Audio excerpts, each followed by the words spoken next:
ज्या लिंबूच्या झाडापासून मला 12 महिने भरपूर लिंबू मिळतात ना, त्याच लिंबूच्या झाडाचं नवीन कलम कसं तयार केलं पहा. एक पेन्सिलच्या आकाराची हेल्दी ब्रँच कट केली. कट केलेल्या ब्रँचचं खालील 1.5 इंच पोर्शनची वरील स्किन काढून घेतली. खालचा 1.5 इंच एरिया नीट आणि क्लीन करून घेतला.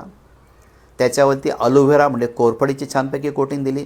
अलोव्हेरा हे अँटी फंगल अँटी इन्फेक्शनचं छान काम करतं. त्या ब्रँचवरच्या एक्स्ट्रा ब्रँचेस कट केल्या.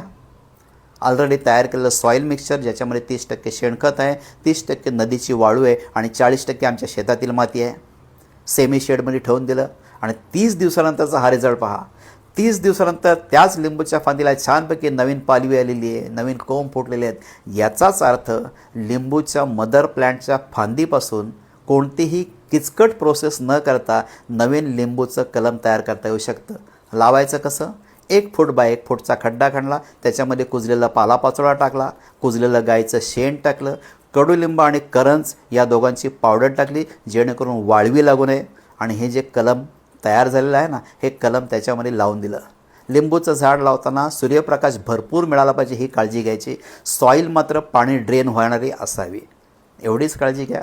नर्सरीमध्ये जायची काही आवश्यकता नाही. आपल्याच झाडापासून नवीन प्लांट तयार करू शकतो.